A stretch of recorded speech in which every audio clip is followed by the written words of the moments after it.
Pelo modo como Deus nos criou, estamos sempre querendo saber a razão das coisas, ou qual o benefício que nos trarão, para que nos sintamos motivados a realizá-las.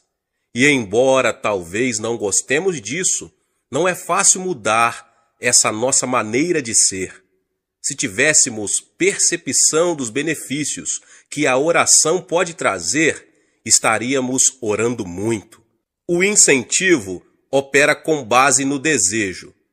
Para uma pessoa orar, ela precisa aprender a querer orar. Para chegarmos a orar de forma como a Bíblia determina que oremos, temos que cultivar um grande desejo de orar.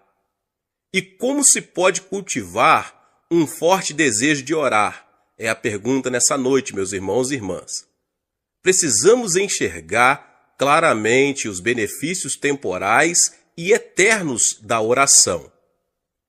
Examinando a palavra de Deus, a Bíblia Sagrada, encontramos orações poderosas. Vemos Moisés no seu ministério, um homem que tinha grande poder em oração e possuía uma forte autoridade para falar não somente aos inimigos de Deus, mas também ao povo dele. Foi pela oração dele que o Egito foi assolado por pragas. Pela sua oração, o Mar Vermelho se abriu diante de Israel. E como ele conseguiu esse poder na oração? Ele simplesmente cultivou uma vida de oração. Josué foi outro que viu a mão de Deus operar poderosamente através dele e de seu ministério. Ele sabia qual era a vontade de Deus e suas estratégias para as batalhas. E foi assim que cidades fortificadas caíram diante de seu exército, um exército todo construído de homens destreinados. Como Josué conseguiu tanto poder junto a Deus? Ele aprendera a orar. Enquanto Moisés estava no monte, ele passava a noite no sopé da montanha em oração também. E quando Moisés morreu, Deus já contava com um líder treinado que estava familiarizado com a oração.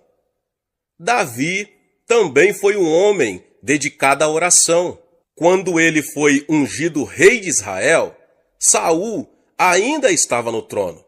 Ele poderia ter se desanimado pelo fato de apenas uns poucos o reconhecerem como rei, mas pela oração, ele manteve sua confiança em Deus e esperou que o Senhor o colocasse no trono de Israel. Era tão forte o seu relacionamento com Deus, que numa ocasião em que teve oportunidade de matar o rei Saul, não o fez. Após a morte deste, seu primeiro ato como rei foi trazer de volta a Arca da Aliança para o seu lugar de direito, no centro de cultos de país. Quando analisamos o poder de Davi na sua vida e governo, vemos que a fonte desse poder era a prática da oração. Elias atuou como profeta de Deus numa das piores épocas da história de Israel. Nessa ocasião, o povo tinha se voltado para a adoração a Baal. E Elias orava com grande poder, desafiando os profetas de Baal. Sempre que lembramos a história de Elias, pensamos também no grande poder que ele possuía. Mas precisamos descobrir qual a origem desse poder. Ele era um homem de oração. Passava horas seguidas em oração e até mesmo dias. Foi por isso que, quando Elias foi arrebatado numa carruagem de fogo, em meio a um redemoinho, os filhos dos profetas foram procurá-lo no alto dos montes. Contudo, nenhuma outra pessoa manifestou o poder de Deus, como Jesus Cristo, o Filho de Deus. Antes mesmo de iniciar seu ministério público, ele passou muitas horas em oração ao Pai. Sabemos que passava longos períodos a sós com o Pai. Está aí a origem de seu poder. Ele não poderia fazer nada, a não ser que o Pai o revelasse a ele. Você está cansado das orações sem poder que saem de seus lábios? Está desejoso de que sua igreja inicie um poderoso ministério de oração para que seu bairro, cidade e estado conheçam o poder que há em sua igreja? Se este é o seu desejo, meu irmão e minha irmã, e se você se dispuser a pagar qualquer preço, então se prepare para ver Deus operar poderosamente e modificar sua vida e ministério, introduzindo-o numa nova dimensão de oração. Não há razão para que não ocorram milagres em nossas igrejas regularmente. Não há motivo para não haver pecadores sendo salvos pelo Espírito Santo. Ouvi contar certa vez sobre a passagem de Charles Finney pela pequena cidade de Huntington, no norte do estado de Nova York. Uma cidadezinha comum, onde um dia, quando Finney passava por ali de trem, o Espírito Santo desceu sobre os não convertidos. Alguns homens que estavam num bar, sentindo forte convicção de pecados, operada pelo Espírito Santo, caíram de joelho pedindo a Jesus que os salvasse. E se o Espírito Santo deu a Charles Finney um poder assim, será que não pode dar a nós também um ministério poderoso? É a pergunta, meus irmãos. Finney raramente falava sobre o segredo do seu poder, mas certo dia um repórter resolveu vigiá-lo e, por fim, o jornalista teve que concluir que a origem do poder de Finney era as longas horas que ele passava em oração, em comunhão com o Espírito Santo. Estou convencido de que aqui na Coreia estamos presenciando o início do avivamento que Deus nos prometeu. Embora toda a nação tenha conhecido de que Deus está operando em nossa igreja, ainda não experimentamos o poder de Deus, como veremos futuramente se permanecermos fiéis. E o poder de Deus não se manifesta apenas em curas, libertação de espíritos malignos e conversões em massa. Ele pode ser visto também no céu aberto que há sobre nosso país. O que quero dizer com isso? Quando um país tem este céu aberto, existe liberdade espiritual para se pregar o evangelho. O nível da fé é bastante elevado e não encontramos uma oposição maligna muito forte. Meus irmãos, em alguns países é difícil pregar porque existe muita oposição maligna. As forças satânicas que se opõem ao evangelho são muito fortes e não há muita fé. Isso cria dificuldades para nós que ministramos a palavra de Deus. Sinto muita facilidade para pregar na Coreia, mais do que em qualquer outro lugar. Quando exponho a palavra de Deus, imediatamente os pecadores atendem ao apelo para a salvação. Por que temos esta atmosfera espiritual? A resposta é a oração. Mas a oração não gera apenas o poder global, mas também o poder individual. Em meu ministério pessoal, aprendi a depender sempre do Espírito Santo. Não é pela força ou poder pessoal que realizamos grandes coisas para Deus, mas sim pelo poder do Espírito Santo. E na medida em que ia aprendendo a caminhar, sempre na dependência do Espírito Santo, via o poder de Deus. Como eu poderia pastorear uma igreja de quase 400 mil membros e ainda fazer viagens a diversos lugares do mundo, quase que mensalmente, realizando conferências sobre o desenvolvimento da igreja? Como poderia ter tempo para um programa de televisão que vai ao ar em 3 continentes? A resposta é o poder que me vem do Espírito Santo já que dediquei minha vida à oração. Constantemente, as pessoas vêm ao meu gabinete para que orarmos por elas. Tenho visto aleijados caminharem, cegos enxergarem e paralíticos saltarem de sua cadeira de rodas pelo poder de Deus. Será que tenho alguma coisa de especial? Como eu já disse, Deus não tem filhos prediletos. Todos nós podemos ter poder através da oração, se nos dispusermos a pagar o preço. Mas precisamos mudar de atitude se quisermos ter esse tipo de poder espiritual. No Evangelho de Mateus, Jesus faz uma declaração revolucionária com relação à atitude necessária para se gerar poder espiritual. Algumas pessoas foram falar com ele a respeito de João Batista depois que este fora preso.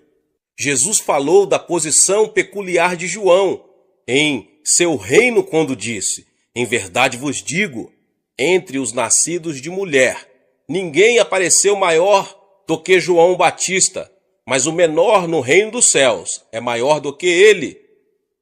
Como um filho de Deus que pertence ao reino dos céus pode transformar-se maior que João Batista? No verso seguinte, ele revela qual deve ser a atitude certa para se cultivar poder espiritual. Desde os dias de João Batista até agora, o reino dos céus é tomado por esforço, e os que se esforçam se apoderam dele. Mateus 11, 12. É preciso esforço, instância na oração, para que se tenha o poder de Deus. Essa instância se evidenciará na disciplina, pois obter poder pela oração é coisa que exige tempo. Por isso, temos que estabelecer prioridades no uso de nosso tempo. As coisas como se aglomeram ao nosso redor, impedindo-nos de dedicar à oração o tempo necessário para o cultivo do poder espiritual. Mas, se tivermos a atitude certa, pela graça de Deus, poderemos obter esse prêmio: orar com poder. A oração é o alicerce do reavivamento no seu coração e na sua igreja. Muitas pessoas ainda não sabem orar e muitas outras não conseguem orar durante mais de 1 hora. Jesus disse aos seus discípulos: não pudestes vigiar nem 1 hora comigo? No Getsêmani, os discípulos não conseguiram orar nem 1 hora com Jesus. Jesus começou o seu ministério com oração. Orou e jejuou durante 40 dias. Sua vida esteve imersa em oração durante toda a sua existência terrestre. E no Getsêmani, o Senhor terminou o seu ministério com oração fervorosa. O ministério de Jesus girava ao redor da oração. Deus nos tem abençoado com um grande ministério em Seul, na Coreia. Hoje tenho a responsabilidade de cuidar de 700.000 pessoas na minha igreja. Todos os anos estamos ganhando uma média de mais de 300.000 novos convertidos a Jesus Cristo.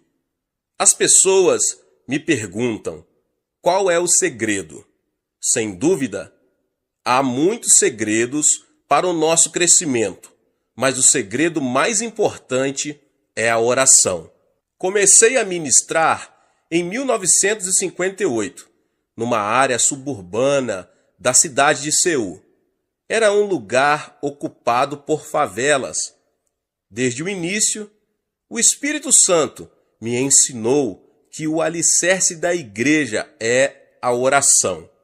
Durante mais de 6 meses, procurei ganhar almas para o Senhor com as minhas próprias forças, mas por mais que pregasse durante esse período, não consegui levar uma só alma a Jesus Cristo. Em menos de 1 ano, tinha arrumado as malas mais de 8 vezes, com a intenção de abandonar o ministério. Na ocasião, eu tinha a certeza de não ter sido chamado para ser pastor. Nem sequer sonhava, naqueles tempos, que um dia eu viria a ser pastor de uma igreja tão enorme. Meu maior sonho naqueles dias era chegar a ter 30 membros na minha igreja, mas Deus me ensinou que preciso confiar nele, de modo que comecei a orar mais de 5 horas por dia. Posso garantir que não é tarefa fácil orar durante 5 horas. Esforçava-me e lutava contra a carne. Depois, grandes coisas começaram a acontecer. Primeiro, eu fui transformado. Depois, os membros da minha igreja transformaram-se e a cidade inteira começou a transformar-se. Dentro de 3 anos, tinha levado 600 pessoas a Jesus Cristo. Edificamos ali uma igreja muito bonita e em 1961 mudei-me para a parte urbana de Seul, porque eu havia experimentado um pouco de sucesso com 600 pessoas. Eu queria construir uma igreja no meio das igrejas grandes. As pessoas riam-se de mim. Eu era jovem e inexperiente, de modo que, de novo, refugiei-me na oração. Orava muitíssimo mesmo, e Deus começou a agir. Naqueles tempos, minha sogra era a minha fonte especial de inspiração para que eu orasse.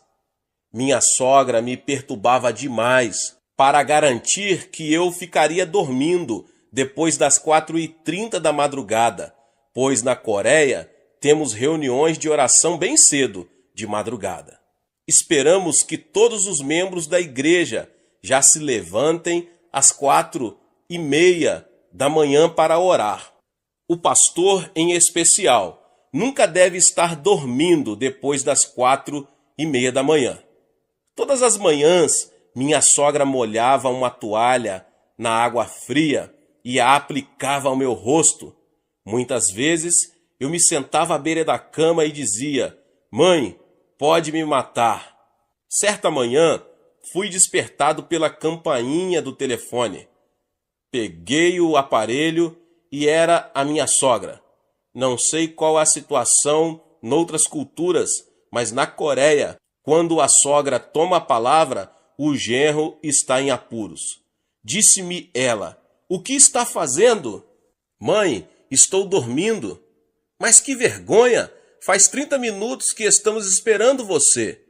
"Você não sabe que já são 5 horas da manhã? Estamos com dúvidas sobre se você ainda é cristão." Ai, que medo! Corri ao banheiro, escovei os dentes e penteei os cabelos. Peguei minha Bíblia e saí correndo para a igreja. Todos os membros estavam me esperando. Precipitei-me até o púlpito, mas todos se puseram a rir. Então olhei para mim mesmo, eu estava de pijama. Mas durante todo aquele período de oração intensa, Deus começou a abençoar-nos. Posto que o pastor orava assim, os cristãos começaram a orar com seu pastor. De modo que em toda a Coreia, os cristãos estão orando com sinceridade todos os dias. Não somente temos reuniões de oração de manhã cedo, como também temos vigílias às sextas-feiras durante a noite inteira. Quanto à minha igreja, mais de 15.000 pessoas estão presentes para orar às sextas-feiras de noite. Além disso, existem em todas as partes da Coreia muitas montanhas de oração. Na nossa montanha de oração, mais de 1 milhão de pessoas comparece para orar com jejuns durante 3 ou até 40 dias. Nossa nação está impregnada com a oração e, como resultado, Satanás tem sido amarrado e seu poder desfeito. Milhões de pessoas estão chegando ao Senhor Jesus Cristo. Creio que, ao começar o ano 2000, a Coreia se tornará a maior nação cristã na Terra. Todo esse reavivamento, até ao tempo presente, tem chegado a nós mediante a oração. Você pode ter uma grande igreja e um grande movimento de Deus, se você tão somente se ajoelhar e orar. Nosso Pai Celeste tem uma grande necessidade do seu coração. Deus é amor e o amor deseja manter comunhão. Você ama seu marido? Você ama sua esposa? Você ama seus filhos? Então você vai gostar de ter mais tempo para estar perto de Deus. Deus quer ter comunhão com você. Se você não puder satisfazer o coração de Deus, Deus não irá satisfazer você. Ele está profundamente magoado com muitos cristãos em muitas igrejas. Por quê? Porque o pastor e os líderes da igreja estão totalmente ocupados ministrando as necessidades das pessoas, mas não estão atendendo às necessidades de Deus. Deus quer que você e eu vamos até Ele para ministrar as suas necessidades. Deus criou você para ter comunhão com Ele. Essa é a responsabilidade primordial que você tem na vida. Logo, ministrar ao Senhor deve ter a primazia sobre o ministério ao povo. Quando atingi os primeiros 300 membros, cheguei à encruzilhada da decisão. Nossos membros queriam que eu os visitasse, os aconselhasse e orasse por eles.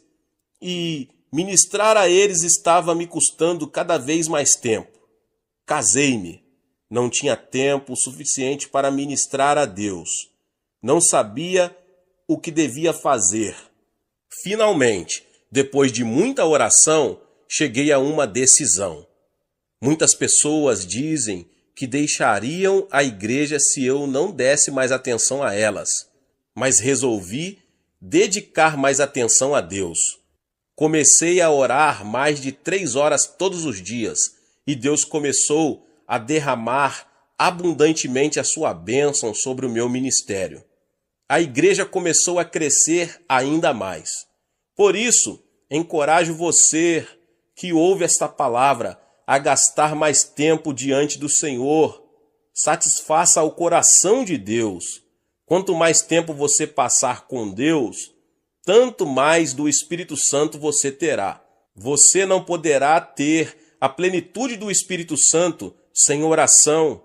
E sem orar mais do que 1 hora, você não pode realmente dizer que está cheio do Espírito Santo. O diabo não tem medo de você frequentar a igreja. O diabo também ficará quieto enquanto você estuda a Bíblia. Mas o diabo lhe resistirá quando você começar a orar. O diabo não aguenta quando você começa a orar. Quando você orar, o diabo lhe arranjará encrencas. Mas quando você orar ainda mais, o diabo o abandonará. Você nem imagina quantos problemas o diabo está causando entre você e sua família, os seus filhos, os negócios, as igrejas e coisas que são muito importantes para a sua vida. Muitas pessoas dizem, ora, estamos entrando no século 21 e não cremos na existência do diabo. Até mesmo esse modo de pensar é uma armadilha de Satanás. Jesus dedicou mais tempo ao ministério de expulsão dos demônios do que a qualquer outro ministério. Quando você conseguir expulsar demônios, você também terá um grande movimento de Deus na sua igreja. E é somente através da oração que Deus solucionará os problemas que afligem sua vida. Sem dúvida, Deus conhece os seus problemas. Ele tem poder para solucioná-los, mas está esperando que você ore a respeito deles. É somente através da oração que você poderá alcançar aos seus vizinhos e amigos. Tenho 51.000 líderes de grupos na minha igreja. Cada líder de grupo tem entre 5 a 10 famílias no seu grupo. Em média, estão levando 2 famílias a Cristo cada ano. Peço-lhes também que preparem uma meta para as famílias da vizinhança que planejam alcançar dentro de um ano, que orem a respeito. Muitos dos meus líderes de grupo dizem: nós nos sentimos acanhados para bater de porta em porta. Não estamos devidamente preparados para lhes falar a respeito de Jesus. Sim, procuram apresentar muitas desculpas, mas sempre respondo: mas vocês conseguem orar, não é verdade? Respondem: sim. Então lhes mando orar pela salvação dos seus vizinhos. Explico que devem escolher o vizinho que gostariam de ganhar para o Senhor e concentrar sobre ele as suas orações durante 6 meses. Usualmente, aquela família é ganha para Jesus Cristo dentro daquele prazo. Pensando bem, cada líder de grupo leva 2 famílias, ou 6 membros, a Jesus Cristo por ano. 51.000 líderes multiplicados por 6 dá um total de 306.000 novos convertidos. Não temos grandes festas, nem grandes concentrações evangelísticas para ganhar almas, mas de modo muito silencioso, almas estão sendo salvas todos os dias. A mesma obra pode ser realizada em qualquer lugar no mundo inteiro. Descobri que, de modo geral, as pessoas não sabem orar durante mais de 1 hora a fim de atingir os seus alvos. Estou pedindo que os membros da minha igreja orem mais de 1 hora por dia. Dou a esse tipo de oração o nome de oração do Getsêmani. Ali no Getsêmani, Jesus repreendeu os seus discípulos porque não conseguiram orar mais de 1 hora. Se você começar orando mais de 1 hora todos os dias, algo certamente acontecerá na sua vida. As pessoas apresentam desculpas de todos os tipos, estão muito ocupadas aqui, ali e acolá, mas Jesus não tolerava desculpas. Tenho 746 pastores assistentes, trabalhando em regime de tempo integral na minha igreja. Estão muito ocupados cuidando das 700.000 almas, mas sempre lhes mando dedicar mais de 3 horas por dia à oração. Digo-lhes que ainda que não consigam dar conta de aconselhar as pessoas, esse não é o problema, mas devem gastar 3 horas em oração antes de sair para atender às necessidades das pessoas. E muitos de vocês que ouvem essa palavra têm ouvido o que Deus está fazendo na nossa igreja na Coreia, por causa da sua vida de oração. Esses crentes têm o poder de Deus e demonstram esse poder no trato com as pessoas. Na minha própria vida de oração, tenho sido ensinado por Deus a como orar por mais de 1 hora. Todos os anos em Seul, na Coreia, realizamos uma conferência de crescimento da igreja. Milhares de estrangeiros têm frequentado aquela conferência. No último dia, levamos a nossa montanha de oração para orarem. Digo-lhes que aprenderam a teoria e que agora a colocarão em prática. Vou com eles até a sala de oração.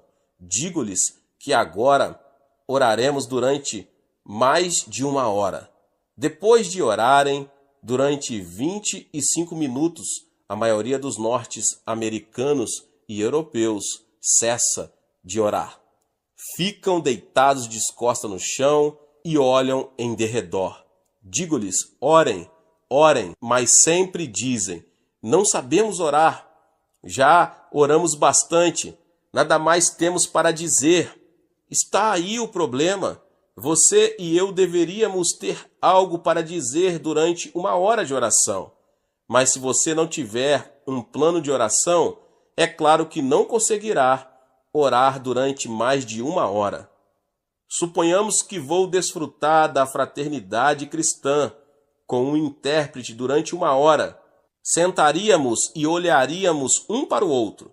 depois de trocarmos palavras durante 10 minutos, mas nada teríamos para dizer. Ficaria muito tedioso e difícil olharmos um para o outro durante o restante da hora sem haver nada mais para falar. Precisaríamos de um assunto a respeito do qual pudéssemos conversar. Na oração, você está na presença do seu Pai Celeste. Depois de falar durante uns 20 minutos, se você não tiver mais nada para dizer ao seu Pai Celeste, a situação seria muito constrangedora entre Deus e você. Qual é a solução? Você deve ter uma forma de oração. Algum plano para isso? Deus me ensinou a orar durante mais de 1 hora e chamo isso de meu curso de jogging na oração. Você gosta de correr? Eu sempre gostei de correr, mas aprendi uma lição sobre fazer jogging em Estrasburgo. Durante uma estrada em Estrasburgo, para uma conferência, levantei-me às 4h30 da manhã para correr, não para orar. Atravessei a cidade correndo, mas de repente tive uma crise de coração e fui obrigado a me deitar no gramado e repousar enquanto arfava, tentando respirar. Em vez de orar, eu estava fazendo jogging. Voltei ao hotel sem mais problemas, mas daquele dia em diante sempre oro antes de tirar tempo para jogging, que é correr logo pela manhã. Quando você ora, você precisa de um percurso de oração, um plano para seguir, a fim de que, depois de ter orado, você saiba que orou de modo eficaz e poderoso e que cumpriu o propósito de sua oração.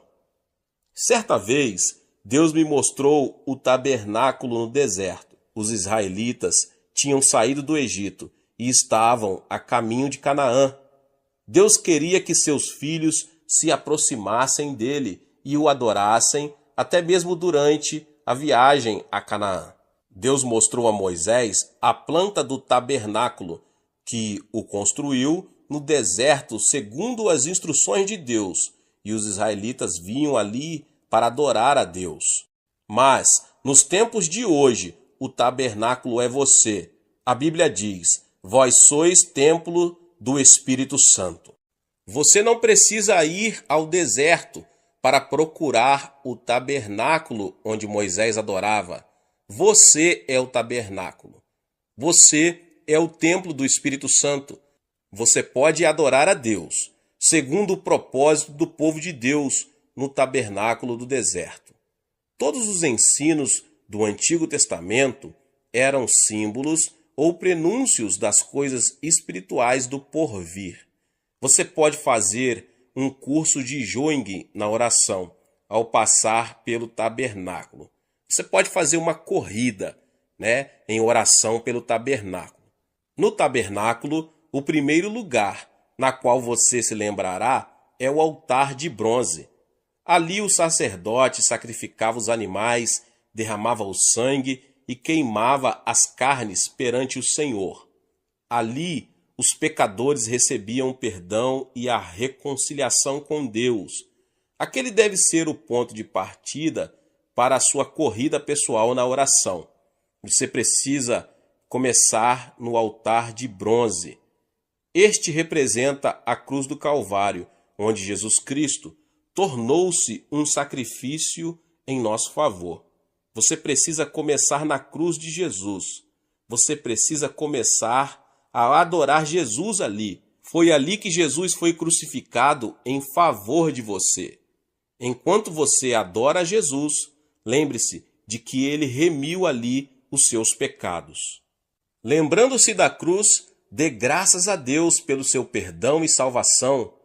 Jesus Cristo livrou você da condenação decorrente da quebra dos 10 mandamentos. Sim, Jesus tomou sobre si todo o castigo envolvido na desobediência aos 10 mandamentos. Ele os cumpriu por nós. Jesus removeu a lei do meio do caminho. abriu a porta para sermos salvos pela fé no Senhor. Jesus, tu me livraste da condenação da lei. Agora vivo pela graça. Sou salvo pela fé em ti. Obrigado pelo teu sangue derramado. Obrigado pela tua graça. Sou grato por tudo. Além disso, foi na cruz que Jesus enfrentou Satanás e o derrotou. Mediante o sangue de Jesus, Satanás foi desarmado. Ali o diabo perdeu o seu poder e Deus destruiu totalmente o seu reino. Quando adoro a Jesus, minha oração é: ó Senhor Jesus, agora estou livre do domínio de Satanás. Pelo teu sangue, estou completamente livre. Já não tenho medo de Satanás, nem das suas hordas de espíritos malignos. Sou mais que vencedor por Cristo Jesus. Por isso, louvo-te, Jesus, por tua bênção. Obrigado pela purificação e perdão. Em seguida, louvo a Jesus pela reconciliação que ele realizou entre mim e Deus. Ó Jesus, Adão provocou inimizade entre Deus e nós, mas tu destruístes o muro de inimizade e trouxestes a reconciliação. Obrigado, Jesus. Deus me ama e eu amo a Deus. Em ti temos comunhão de amor. Então Deus derrama o seu Espírito no meu coração e começo a adorar de novo. Eu te amo, Deus, eu te adoro. Graças te dou pelo poder do sangue de Jesus que nos trouxe a essa mútua comunhão. No Calvário também houve cura, de modo que volto a louvar a Jesus pela cura que me supriu. Querido Jesus, na cruz tomaste as nossas enfermidades e levaste as nossas doenças. Pelas tuas pisaduras somos curados, e assim te louvo pela cura divina. Aos 17 anos de idade, eu estava destinado à morte. Tinha tuberculose em estado terminal. Os médicos me disseram que eu só teria mais 6 meses de vida. Nesse período, tornei-me cristão. Li a Escritura e achei Jesus como meu médico. Aproximei-me de Jesus e pedi-lhe que me tocasse e que me curasse. Mediante o seu grande poder, Jesus me curou, levantou-me do leito da morte. Mas antes disso, eu nunca visitara uma igreja, nunca ouvira um sermão. Simplesmente aceitei a Bíblia, li as Escrituras e fiquei conhecendo o meu Jesus. Ele é um médico maravilhoso. Por isso, louvo a Deus com grande amor no coração pela minha cura. Enquanto continuo a contemplar a cruz, lembro-me de que Jesus também me livrou de toda a maldição que me foi lançada sobre Adão. Quando Adão e Eva caíram, fizeram a maldição cair sobre eles mesmos e sobre todas as gerações sucessivas. Deus amaldiçoou a terra e a maldição de Adão caiu sobre nós. A partir dos tempos de Adão, os seres humanos têm vivido debaixo de uma grande maldição. Os seres humanos têm vivido debaixo de uma grande maldição e sofrimento. Todos os desenvolvimentos da ciência e da sociedade nunca poderão trazer a verdadeira felicidade aos corações das pessoas. Mas Jesus Cristo veio e removeu aquela maldição. Gálatas 3,13 diz: Cristo nos resgatou da maldição da lei, fazendo-se maldição por nós, pois está escrito: maldito todo aquele que for pendurado no madeiro. Ele nos resgatou para que a bênção de Abraão chegasse aos gentios por Jesus Cristo. Por isso, adoro ao Senhor. Ó Senhor Jesus Cristo, estou liberto da maldição, estou abençoado com a bênção de Abraão. Não vou viver sob uma maldição. Estou habitando no seio de Abraão. Sou uma pessoa abençoada, de modo que, seja o que for que eu fizer, vou ser abençoado. Sim, você é uma pessoa abençoada. Você está liberto da maldição. Remova da sua mente todos os pensamentos negativos. Diga a si mesmo todas as manhãs que você é abençoado por Deus. Aleluia! Diga a si mesmo que você foi abençoado com o bendito Espírito Santo. Quando me levanto e sigo esse curso de corrida de oração de manhã cedo, dou graças a Deus pelo fato de ser abençoado. E, portanto, meu ministério vai ser abençoado entre os membros da igreja. Enquanto você ainda está diante do Senhor, você pode adorá-lo e agradecer a Ele o livramento da morte e do inferno. Jesus, tu me livraste da morte, morreste em meu lugar, venceste o inferno, tu me abriste a porta do reino do céu. E já não tenho medo da morte. Eu te adoro e te amo. E assim, meditando e orando dessa maneira diante do Senhor, começo a minha corrida de oração. Você pode permanecer no ponto inicial, diante do Senhor Jesus, durante 10 ou 15 minutos, segundo o desejo do seu coração. Então deixe o lugar da cruz e passo ao lugar seguinte, ao lugar da pia. A pia está cheia de água. Aqui, os sacerdotes se lavavam para serem purificados e santificados antes de entrar no tabernáculo. Até esse ponto, então já passei pela cruz e agora fico diante da pia, o lugar da santificação.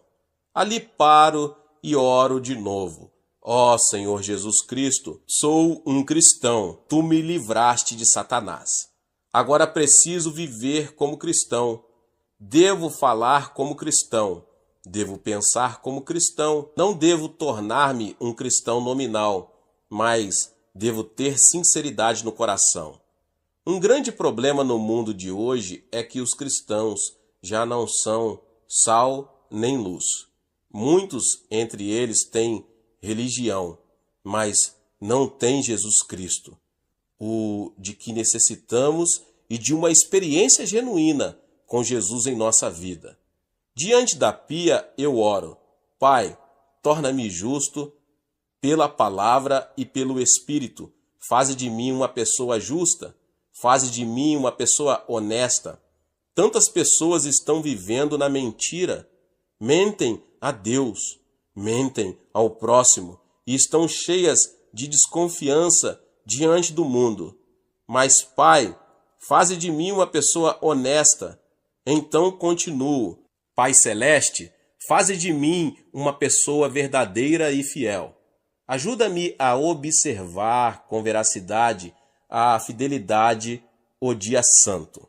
Leva-me a sempre pagar os meus dízimos, fazer de mim um fiel ganhador de almas, fazer de mim um filho fiel de Deus, fazer-me perdoador, fazer-me amar as pessoas.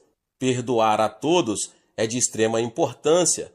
Muitas pessoas não acham importante o perdão, mas nas Escrituras descobrimos que cada vez que Jesus convidava as pessoas a orar, ordenava que perdoassem.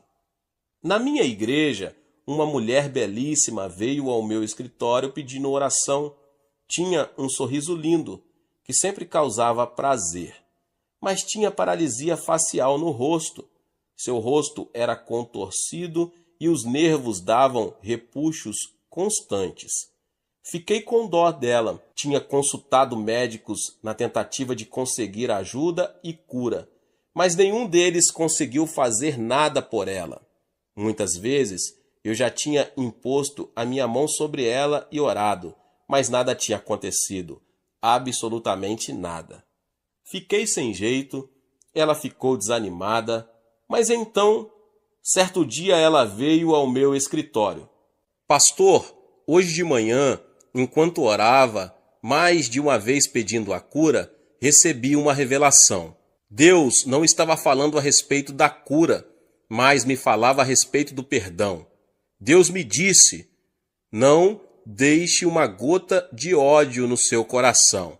Perdoe a todos. Não quero que você tenha ódio no seu coração. Ela me perguntou: Pastor, É essa uma revelação da parte de Deus? Sim, é uma revelação ao seu coração. É bíblica, exclamei entusiasmado. Em seguida ela disse: Pastor, estou com problemas. Não consigo amar meu sogro e minha sogra. Faz tempo que estamos morando juntos e tenho feito muitíssimas coisas por eles, mas são um espinho na minha carne e eu os odeio. Odeio-os. Não posso amá-los. Estou com problemas. Sinceramente, não consigo amá-los. Disse eu então: Irmã, não se preocupe com isso. Por enquanto, a Bíblia não fala em amar primeiro, mas em perdoar primeiro. Se lhe sobrar energia, comece então a amar. Mas se não lhe sobrar nenhuma energia, então simplesmente perdoe a essas pessoas. Pois bem, disse ela, eu consigo perdoar. Ótimo, então vamos começar. Ajoelhamo-nos, ela começou a perdoar. Depois passou a chorar. Pai, perdoa o meu sogro e minha sogra, meu cunhado e minhas cunhadas. Ó Deus, dá-me o desejo e o poder para perdoar. E assim impus sobre ela a minha mão. Pai, cura-a agora. E ela foi curada no mesmo instante. Seu rosto tornou-se normal. Fiquei mais assustado do que ela. Estava orando por ela, mas não estava preparado para aquilo que aconteceu. Naquele momento, eu recebi uma mensagem do Senhor. Eu também estava envolvido com o problema do ódio no meu próprio coração, naqueles tempos.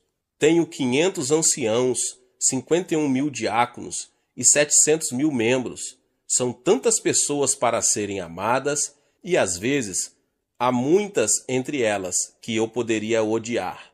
Entendia, sem sentir preocupação, que somos seres humanos, de modo que amamos e odiamos. Mas quando vi a libertação naquele dia, quando uma mulher da minha igreja perdoou os parentes do seu marido, fiquei assustado.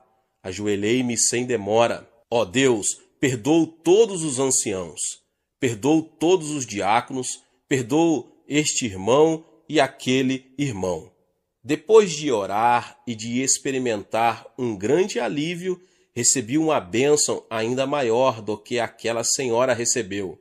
Fui transformado e a partir daquele momento, aconteça o que acontecer, nunca mais deixei uma só gota de ódio permanecer no meu coração por um só instante. Perdoar não é tão difícil. Amar as pessoas é difícil. Por isso, vamos você e eu começar pela parte mais fácil. Vamos dizer: ó Deus, eu perdoo. Diante da pia, eu oro também. Pai, faze de mim uma pessoa meiga. Tira do meu coração qualquer atitude de soberba. Torna-me meigo diante de ti. Torna-me humilde. E também peço que Deus me livre da cobiça, que é idolatria. Todos os dias, quando faço as minhas orações, reparo todos esses aspectos. Se você quiser acrescentar outros, faça-o. Citei apenas os aspectos que eu trato na minha oração. Mediante a oração, o Espírito Santo vai me santificando e transformando todos os dias, e ele transformará você. Às vezes é muito difícil permanecer humilde, pois muitos membros da minha igreja fazem observações elogiosas. Sinto-me inquieto com isso, de modo que sempre faço aquela oração, e o Espírito Santo me mostra como sou imprestável sem ele.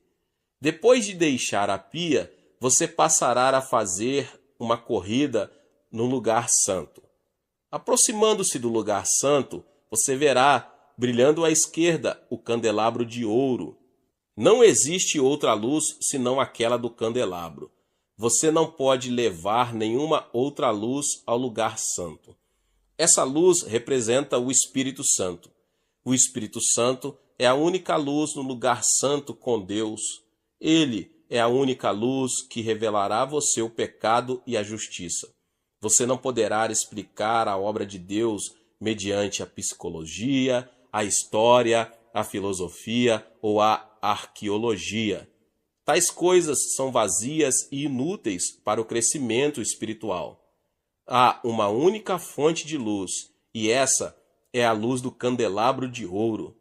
É a luz do Espírito Santo. As 7 hastes. Você vê as 7 luzes. Os 7 Espíritos do Senhor estão brilhando. Você está em pé diante do candelabro e está orando. Ó Espírito do Senhor, Tu és o Espírito que provém de Deus e o Espírito de Jesus Cristo. Tu estás conosco agora e eu te reconheço. Dou-te as boas-vindas. Adoro-te. Obrigado. Querido Espírito do Senhor, Tu és o Espírito de sabedoria. Dá-me Teu Espírito de sabedoria. Tu és o Espírito de conselho. Dá-me conselho sábio. Tu és o Espírito de fortaleza. Dá-me Teu poder e torna-me sobrenaturalmente forte. Tu és o Espírito do conhecimento de Deus. Revela-me Jesus e Deus. Tu és o Espírito do temor do Senhor. Faze-me andar com humildade diante do Senhor, no temor do Senhor. Espírito Santo, sem Ti nada posso fazer. Através de Ti posso ser usado por Deus. Sim, meu irmão e minha irmã, sem o Espírito Santo não somos ninguém. Muitas pessoas pensam no Espírito Santo meramente como uma experiência a ser recebida. Esse é um modo errôneo de aceitar a doutrina e muito perigoso. O Espírito Santo, meus irmãos e minhas irmãs, é uma pessoa e merece reverente temor. Todos os dias trato-o como uma pessoa muito querida. Quando me levanto de manhã, converso com ele. Querido Espírito Santo, dou-te as boas-vindas hoje. Eu te adoro. Graças te dou pela tua obra na minha vida. Dependo de ti. Guia-me sempre à graça de Jesus e ao amor de Deus. Contigo vou levar Jesus a essa geração que perece. Antes de sair para pregar, sempre digo: Espírito Santo, vamos? Ele é o Senhor da seara. Ele é o pastor presidente da igreja. Eu sou o pastor assistente. Sempre devo depender do meu pastor presidente. E à medida que faço assim, o Espírito Santo sempre traz sabedoria, entendimento, conselho, fortaleza, o conhecimento de Deus e o temor do Senhor. É extremamente importante lembrar-nos disso. As pessoas dizem que levantei a maior igreja do mundo, mas é o próprio Espírito Santo que levantou a maior igreja do mundo, e sempre reconheço esse fato. Sem o Espírito Santo, somos simples vasos de barro. Sem dúvida, o Espírito Santo é uma pessoa muito real, uma pessoa que merece reverência. Ele é o seu advogado, ele é seu líder, guia e consolador. Sua obra e ministério dentro de você é algo tremendo. Eu o amo. Deus está no trono, Jesus Cristo está assentado à sua destra, mas o Espírito Santo está dentro de você. Ele está na igreja. Ele é o administrador do amor de Deus e de Jesus Cristo. Sem ele, a igreja é um simples edifício vazio. Esta geração necessita ter uma revelação da importância da pessoa do Espírito Santo. Qualquer igreja ou denominação sem o Espírito Santo é um sepulcro vazio. Quando viajo à Europa, vejo o cemitério do cristianismo. Em tempos passados, houve cristianismo, mas agora vejo só o seu túmulo. Ainda existem muitas catedrais grandes, mas a Europa agora é um lugar de turismo. Muitas igrejas estão vazias. Como seria possível a obra de Deus ir à falência? Na Europa, descobri que os negócios do rei estão indo à bancarrota. Quem é o culpado por isso? Deus ou as pessoas? As pessoas. Você está espiritualmente falido? É porque você não foi leal a Deus. Por quê? Porque você negligenciou o Espírito Santo. O Espírito Santo traz o amor de Deus, mas você afastou o Espírito Santo e o substituiu por uma comissão humana. A comissão humana tentou agir em lugar do Espírito Santo. A comissão humana destruiu a obra de Deus e a deixou na falência. É uma vergonha para todos nós. Precisamos acordar, igreja, diante da verdade. O diabo está rindo de nós. O mundo incrédulo está rindo de nós, porque o cristianismo está morto em muitas áreas do mundo. Mas Jesus quer ressuscitar o cristianismo mediante o Espírito Santo. Precisamos de um novo Pentecoste na Europa. Devemos buscar de novo o Espírito Santo. Temos que refazer o relacionamento com o Espírito Santo. Nasci budista e assim fui criado. Nada sabia a respeito das denominações cristãs.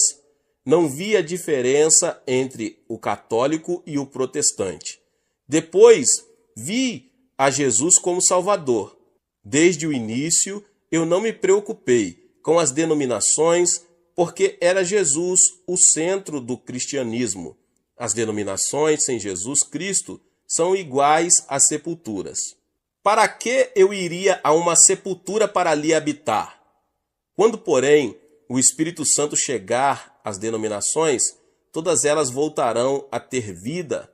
Enquanto você faz a corrida na oração, portanto, você precisa pedir que o Espírito Santo venha renová-lo espiritualmente. Agora você sai do candelabro e vai para o lado direito. Ali você achará os pães da proposição. Os pães da proposição simbolizam o corpo de Jesus Cristo, de modo que você vai lá e adora segundo a palavra de Deus. Nos dias atuais, as pessoas negligenciam terrivelmente a palavra de Deus e preferem depender de suas emoções, deixam-se desviar do caminho certo pelas heresias. Você precisa voltar à palavra de Deus e lê-la todos os dias. Todos os dias você deve ficar em pé diante do pão. Pai Celeste, capacita-me a comer hoje do pão da tua palavra. Concede-me o entendimento da palavra. Dá-me uma revelação profunda a respeito de Deus e de Jesus Cristo para meu crescimento interior e para repartir com outras pessoas. Se você orasse assim, sentiria fome pela palavra de Deus. Você gostaria muito de ler a palavra de Deus e de dedicar tempo a ela, porque essa palavra coloca fé no seu coração. Um mero comparecimento à igreja uma vez por semana não basta. Agora, a sua corrida de oração leva-o além dos pães da proposição, ao altar do incenso. Ali, o sumo sacerdote queima incenso 24 horas por dia, e assim o santuário é inundado de um doce perfume diante de Deus. O incenso representa os louvores dos santos de Deus. Diante do altar, em pé no meio da fragrância, levante as suas mãos e adore a Deus. Ali, sempre relembro das bênçãos do passado, e um espírito de louvor surge no meu coração. Ó Deus, graças te dou por ter me curado, por ter enviado tantas pessoas boas para ajudar-me, e te agradeço a igreja que me deste. Enquanto adoro, lembro-me de todas as coisas boas que Deus tem feito em minha caminhada e trago-as à memória. Louvo somente, não me queixo de nada. Diante deste altar, você deve acender o incenso do louvor para oferecer perfume suave diante do Senhor. O louvor é o incenso mais suave que nosso Pai Celeste deseja receber dos nossos lábios. Obrigado, ó Deus, pois tu és o meu Pai. Obrigado porque removeste todo o medo das coisas futuras. Tu és o meu Deus, na vida ou na morte. Tu és onipotente, tu és soberano e supremo. Obedeço a ti e em ti confio. Eu te louvo, às vezes até mesmo canto a ele. Agora vamos além do altar do incenso e passamos pela cortina para entrar no Santo dos Santos. No meio do Santo dos Santos, você acha a Arca da Aliança. A glória Shekinah de Deus repousa sobre a Arca da Aliança. A arca representa Jesus Cristo. O sumo sacerdote levava o sangue e o aspergia na arca para a remissão dos pecados de Israel. Ali, nós nos lembramos de que Jesus Cristo, nosso sumo sacerdote, derramou seu sangue, através do qual recebemos a sua justiça, santificação e glorificação. Dentro da Arca da Aliança, acharemos as tábuas dos 10 mandamentos. Os 10 mandamentos nos fazem lembrar de que Jesus agora é a nossa nova aliança. Jesus, tu és a minha nova aliança. Tu és o fiador da minha salvação. Ali há também o vaso com maná. Jesus, tu és o meu maná para a vida de hoje e te agradeço. Na Arca da Aliança, vemos também a vara de Arão que floresceu. Jesus, tu és a minha ressurreição e por meio de ti ressurgi para a nova vida em ti. Mas um dia voltarás para me levar contigo ao céu. Jesus, eu te amo. Através de ti, adoro a Deus. A glória Shekinah de Deus repousa somente sobre a Arca da Aliança. Existem muitos deuses entre os homens, mas provém do diabo. Nosso Deus é o Pai de Jesus Cristo. Ele é o nosso Deus. Você nunca deve servir a nenhum outro Deus senão ao Pai de Jesus Cristo. Ali, portanto, adoramos a Deus, nosso Pai, através de Jesus Cristo. Pai, tu vens a nós através de Jesus Cristo e te adoro. Tu és também meu Pai. Pai, tu és a fonte da minha vida. Finalmente, chego ao trono e agora peço tudo de que necessito. Oro primeiramente em favor da minha esposa, porque ela é a amiga mais querida que tenho na vida. Oro pelo bem da sua vida e saúde e pela minha vida. Oro pelos meus filhos, são 3. O primeiro é casado e mora em Tóquio, no Japão. Os outros 2 moram em Los Angeles. Um frequenta um seminário. E o terceiro filho está cursando a faculdade para ser homem de negócios. Lamento não ter filhas. Sempre quis uma menina, mas Deus não me concedeu esse desejo. Porém, agora eu sei por quê. Se tivesse uma menina, eu provavelmente não teria viajado pelo mundo, mas ao contrário, teria ficado em casa com minha filha. Então oro pelos meus pais, irmãos e irmãs, minha igreja, pastores, anciãos e meus 331 missionários ao redor do mundo. Nosso alvo é enviar 500 missionários. Até essa altura, já preenchi minha hora e preparo-me para ir ao escritório. Se você não consegue separar uma hora inteira, dedique 30 minutos para praticar a sua corrida de oração. Então, não deixará de ser uma oração de eficácia tremenda, porque estaria completa com adoração, louvor, confissão e a bênção de Deus para o seu dia. Quando completo meu percurso de corrida de oração, sinto a presença de Deus, sinto o poder de Deus no meu coração. Não desperdicei tempo. Se você não tiver um plano específico de oração, tal como o percurso de jogging, corrida de oração, você andará em círculos na sua oração, você se sentirá confuso ao orar. Você talvez nem sequer se lembrará a respeito do que esteve orando. Você deve orar de modo eficaz e poderoso para ter consciência, ao terminar a oração, de que você cumpriu bem seu exercício devocional na sua hora de oração. Oro segundo esse percurso de jogging, 3 vezes por dia. Esse percurso de oração, 1 hora de manhã, 1 hora depois do almoço e 1 hora no fim do dia. Meus irmãos e irmãs, se vocês seguirem esse método de oração, seu exercício devocional não será maçante. Você se sentirá animado para orar todos os dias e poderá concentrar-se muito bem na oração. Alguma coisa boa acontecerá na sua vida. Ore, portanto. Se você me perguntasse qual a última palavra que eu gostaria de pronunciar ao morrer, eu diria aos cristãos: orem. Glória a Deus. Deus te abençoe, você que ouviu essa palavra, o pastor David Puyong Cho. Talvez você chegou aqui pela primeira vez e ainda não é inscrito no canal. Se inscreva no canal e ative o sininho das notificações para você ficar por dentro de todos os vídeos que são postados aqui no canal. Deixe também o seu like, não esqueça de compartilhar esta palavra com mais pessoas. Glória a Deus e nos vemos nos próximos vídeos. Amém.